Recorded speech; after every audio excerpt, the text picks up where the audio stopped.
What's up, people? It's your boy Levelhead back with another video. Well, audio, technically. First of all, let me explain what's been going on for the last 2 weeks. Your boy's been out doing what we call ministry.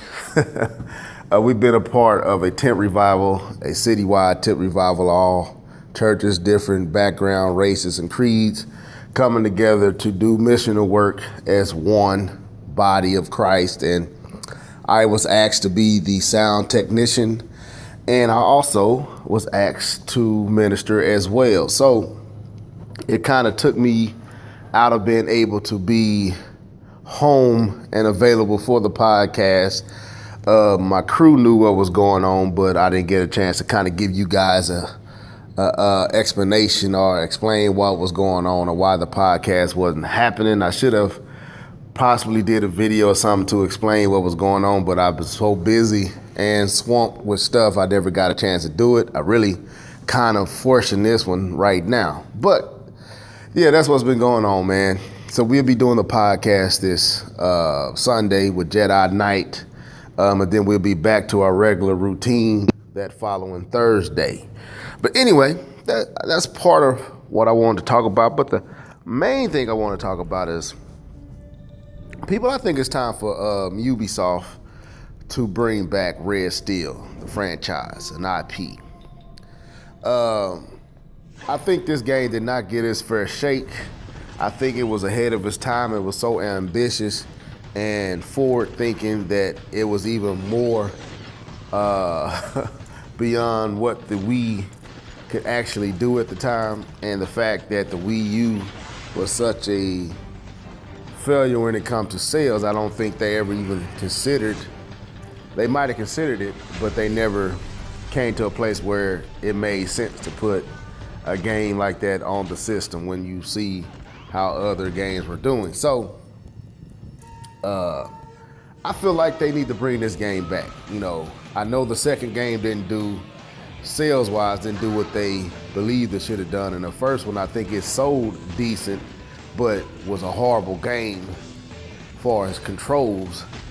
I think Red Steel has gotten a bad shake. Wrong system for what it was trying to do. But I think the Switch is the perfect system. Now, what I've been wrestling with is which approach should they take, because Red Steel 1 and Red Steel 2 are drastically different from each other. When you look at Red Steel 1, it's set up in a more mob, Tokyo, Japan, mafia type stuff, modern times, going for a more realistic look, well, the best the Wii could do, but nevertheless, a more realistic look. The tones were a lot more serious and mature. Whereas the second one went for a shell shade, country western meets ninjas and samurais, and it was a little bit more artsy and cartoony and not as serious toned as the original, but at the same time, nevertheless a good game. The first one wasn't a good game, but I think it had a good idea. The second one was a decent idea with pretty decent gameplay. If I had my preference, and I'm just gonna be honest here, I think they need to return to what the original Red Steel vision was and try to realize that with the power and capability of the Switch. With the Joy-Cons, shout out to them Joy-Con boys, with them Joy-Cons and the ability to have motion controls in both hands, like legit motion controls in both hands with HD rumble. I could just imagine how shooting a machine gun could feel and having a katana in your left hand could feel, and the difference of how controlling both would feel. Just found out, there's so many things that happens because we've been gone for 2 weeks. And I'm not gonna talk about some of this stuff here because I don't have the time. This is just to get your juices stirring. I just found out that the Mario and Rabbids game is legit. It got leaked and it's using a Snowdrop engine. Now, if you know anything about this engine, this is the same engine that ran The Division. So the fact that Snowdrop is running on the Switch is saying a whole lot. So not only do you have a system that is capable, you have an engine that is capable as well. Because if you ever played The Division, you'll know that that game is a great game. And the fact that that engine can run on the Switch, I don't know how comparable it will be to what Snowdrop did on The Division for the PlayStation 4 and Xbox One. I'm pretty sure it'll be close. And with the modern architecture of the Switch, I'm pretty sure there's a lot they can do, because we finding out there's a lot that could be done with this Tegra chip that we did not know. Because of the way the Switch has been designed, they are still figuring out how much can be pulled out of this system. So with Red Steel being such an ambitious game ahead of its time on a system that really could not realize the vision of the developers and the creators and all that, the Switch definitely can. The question is, which setting should they go? Should they go a whole new direction? Should they go back to the original Red Steel, or should they expand on Red Steel 2?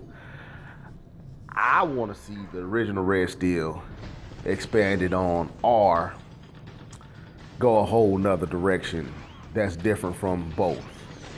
Because even though I like the whole Western samurai ninja whole get up, I like the fact that they can go a little bit more extreme and kind of depart from reality type things. I liked what I was seeing in Red Steel, the original. I just didn't like the controls. I liked what I was seeing. I liked the whole idea of that. And I would love to be able to control that with great controls. The second one was a little too slow for me, a little too, and I know they was doing that because of the limitations of the system. But the first one seemed like they didn't really care. They was going all out and it just didn't work. And I think the first one was great outside of the controls. It was just a great idea. And the second one was a good idea for the capability of the system. Once you learn your lesson, you learn how to come back. But again, if I had my preference, I would go for the first one. Not because I didn't like the second one, but I liked the setting of the first one. But if they were not going to do that, I would love for them just to go depart and do a whole new, from ground up approach to Red Steel 3.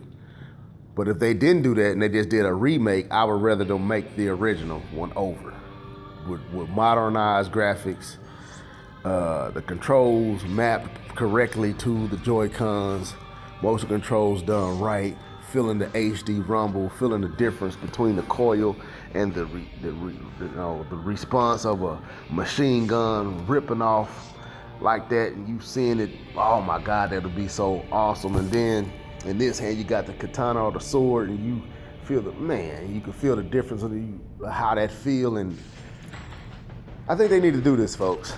So I need your opinion. We might talk about this on the Live Level Gamers podcast. With all this information dropping, the fact that Good and Beyond Good and Evil has almost basically been confirmed to be in development.